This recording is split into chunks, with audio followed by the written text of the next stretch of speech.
All right, how are we doing, everyone? So this is my IR paper presentation here. For my PICO paper, I chose to explore nursing burnout because it's such a huge part of the healthcare field, and we're kind of get into it right now. So, exploring the causes, effects, and prevention of nursing burnout with Professor Jamie Maxim. Um, and I'll kind of fast forward here. So this is my intro. Um, Overview of nursing burnout. So, nursing burnout is a critical concern within the healthcare world. Nurses face demanding work environments with long hours, 12-hour shifts, 16-hour shifts, high patient acuity, and emotionally charged situations. Burnout affects not only individual nurses, but also overall effectiveness of the hospital and healthcare system. So, it's pretty important to get that dialed in.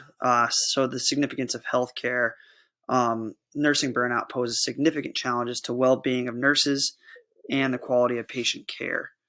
As you can imagine, less well-being of the nurse, lower quality of care for the patient.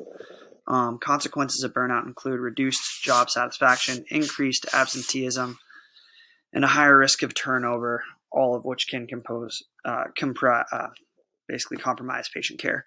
There are other factors such as depression and suicidal ideation that can come with it too, but that's deeper dive. Aim of the PICO paper. So the goal is to contribute insights that may help minimize burnout among nursing staff to foster a healthier and more resilient nursing workforce. And if I don't reach the masses, at least for my own well-being, and then focus on exploring the nature of nursing burnout, including its causes, manifestations, and potential consequences on both healthcare professionals and patients. The PICO paper uses a collection of sources to show information from focus groups, turnover rates, and job satisfaction surveys. So, purpose and methods. Obviously, what PICO stands for: patient population intervention, comparison outcome. So, research method used, so a combination of qualitative and quantitative data. Excuse me, mistype there. The combination of both data types aims to provide distinct insights and perspectives, leading to a more well-rounded understanding of the nurse burnout situation.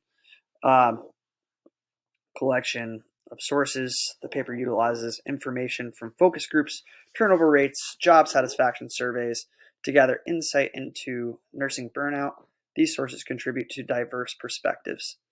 I just utilized our main Keatsburg Library and the American Journal of Nursing for my primary sources, and mainly just search nursing burnout, risk of burnout. There was some burnout for students that I researched, and nursing resiliency. So definition of burnout. So burnout is defined as a phenomenon characterized by emotional exhaustion, depersonalization, and low personal accomplishment. The initial definition of burnout given by Friedenberger in the 1970s focused on emotional exhaustion and the loss of motivation and commitment caused by work. The three main dimensions, including emotional exhaustion, depolarization, and low personal accomplishment. So main causes. So stressor beginning in the nursing education. So it starts early on, as for us, and I can say without a doubt that's true. The workload plus staffing shortage, especially at certain areas, and certain hospitals run differently. They short staff, they understaff, things like that. They just don't have the extra help. And then the nature of the patient's care. So mainly just acuity, the sickness of the patient, how critical are they? Impact on nurses. Health consequences include depression, injury, emotional exhaustion, even suicide. Suboptimal care for patients, and then certain demographics such as male professions with permanent employment and those attending to larger numbers of users, aka patients, during a workday are at higher risk of burnout. So, funny enough, I'm in that demographic of males that is more likely to experience burnout. So combat strategies that we can use to help us with this. So need for support and positive relationships in the workplace are associated with lower exhaustion burnout rates and higher feelings of accomplishment, satisfaction. My source there. Work-life balance and personal well-being strategies. Neglecting a work-life balance and personalizing work-related issues are identified as potential contributors to burnout. The importance of recognizing and respecting the psychological and physical limits of nursing staff is emphasized. And of course, support from your managers as well. So nursing burnout is a complex issue in the healthcare system. There are early triggers, specifically stressors, high workload, intense characteristics of nursing job, such as working in the ICU or the emergency room, high stress areas, consequence on patient care and nurse well-being. So basically, we really want to stress understanding the consequences more than ever these days, especially after COVID. The paper mentions severe side effects associated with burnout, including suboptimal patient care and unprofessional behavior and depression. Addressing nursing burnout is an urgent issue, which it definitely is, as the research underscores the consequence and need for intervention are stressed in multiple sources. So the call for targeted interventions, hospitals and schools should create interventions such as support programs and adopt a holistic approach to nurse well-being. And then in conclusion, the emphasis is on cultivating a nursing workforce that is both satisfied and resilient. This will enhance the overall effectiveness of our healthcare systems.